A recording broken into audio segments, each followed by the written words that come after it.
네,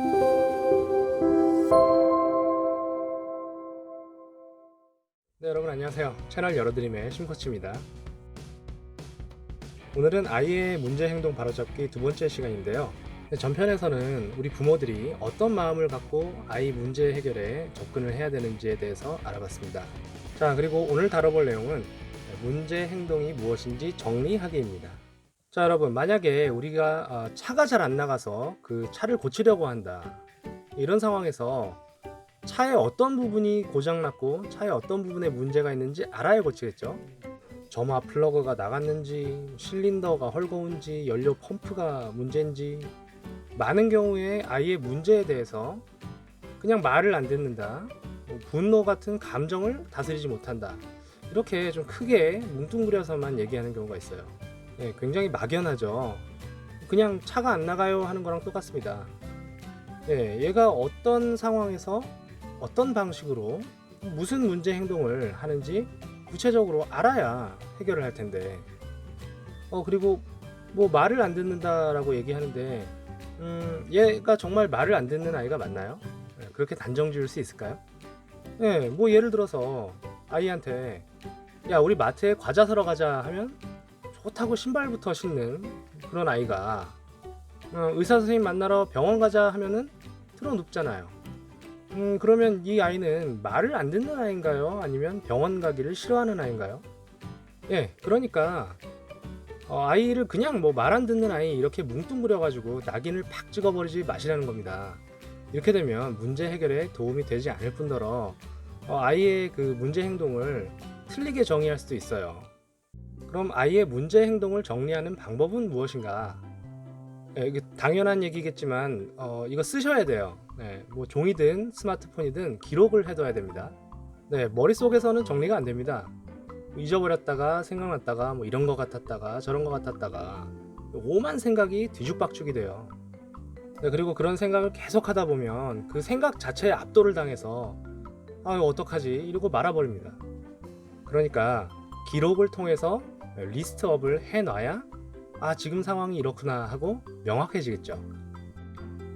문제행동 정리 방법, 우선은 부족한 능력부터 정리하라. 여기서 능력이라는 건 사회적인 기능을 잘 하기 위해서 필요한 그런 큰 분류의 능력들을 말하는 겁니다. 그런데 이 부족한 능력이라는 걸 어떤 단어로 정리를 해야 되는지, 어떤 방식으로 기술을 해야 되는지 잘 모르겠어요. 책을 통해서 알아보려고 해도 이 치료 이론과마다 사용하는 단어라든지 정리하는 범주라든지 이런 게 다 제각각입니다. 제가 제시하는 방법은 이겁니다. 우선 아이의 부족한 능력을 정의할 수 있는 그 단어를 찾아서 무엇이 부족하다라는 형태로 쓰는 겁니다. 참을성이 부족하다, 공감 능력이 부족하다, 이렇게요. 그리고 무슨 능력이 없다 이렇게는 쓰지 마세요. 인간이 가진 기본적인 능력이 1도 없는 그런 아이가 어디 있습니까? 자, 그럼 어떤 단어를 사용해서 정리를 하면 좋을까요? 먼저 땡땡력 또는 땡땡 능력으로 끝나는 단어를 선택하는 겁니다. 집중력, 이해력, 표현력, 인내력, 논리력. 그리고 무슨 능력이라고 한다면 공감 능력, 그리고 상황 대처 능력, 감정 조절 능력, 언어 능력, 운동 능력, 행동 전환 능력, 이런 것들이겠네요. 그리고 다음은 땡땡성으로 끝나는 단어들이에요. 이를테면 사교성, 사회성, 융통성, 참을성, 이런 것들이겠죠. 인성이 부족하다? 근성, 근면성, 창의성, 예술성, 이런 거 말고요. 이건 어른도 부족하죠. 이런 건 아이한테 기대할 수 있는 능력들을 말하는 겁니다. 그런데 짧은 단어로는 딱 떨어지게 이렇게 표현할 말이 없다. 그러면 뭐뭐 하는 능력이 부족하다, 이 정도로 기술하는 것도 괜찮을 것 같네요. 뭐 어떤 결과가 생길지 예측하는 능력이 부족하다, 분위기나 상황을 파악하는 능력이 부족하다, 이 정도요. 다음으로 두 번째는 아이의 입장에서 문제를 정리한다입니다. 중요한 건 아이의 입장에서라는 겁니다. 어떤 문제 상황이나 어떤 사실을 이 부모의 입장에서 정리를 하게 되면 해결이 굉장히 어려워집니다. 예를 들어서 우리 개똥이는 등원 시간에 옷을 입지 않아서 내 속을 뒤집어 놓는다. 이거 아니에요. 언제 어떤 상황에서 무엇을 어려워한다, 잘 못한다, 힘들어한다 이렇게 기술하는 겁니다.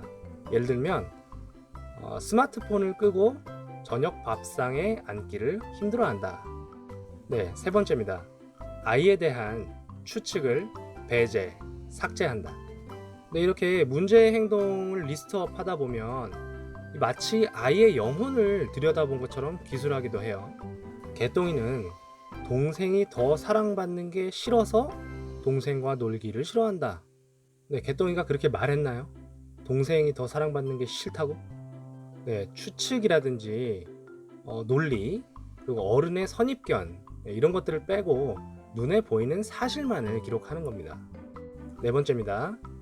부모가 생각하는 해결책을 배제, 삭제한다. 네, 아이의 부족한 능력을 정리하고 그리고 문제가 되는 내용을 아이 입장에서 이제 정리를 했습니다. 그런데 내용을 이렇게 읽어보니까 이런 내용이 있어요. 아침에 학교에 잘 가기 위해서 미리 가방 챙겨놓는 걸 힘들어한다. 네, 가방 미리 챙겨놓는 거는 부모가 생각한 학교에 잘 가는 방법이잖아요. 네, 쓸 때도 이런 내용 배제해야 되고 다시 한번 검토했을 때 이런 내용이 있다면 삭제하시기 바랍니다. 네, 이렇게 네 가지의 원칙과 순서에 따라서 정리를 하시면 되겠는데요. 신코치, 우리 아이는 이게 문제가 뭐 한두 가지가 아니라서 이렇게 조목조목 정리하다 보면 아마도 팔만대장경을 쓸 것 같은데요. 네, 많아 보여도 일단 해보세요. 네, 해보시면 그렇게 어마어마하지 않습니다.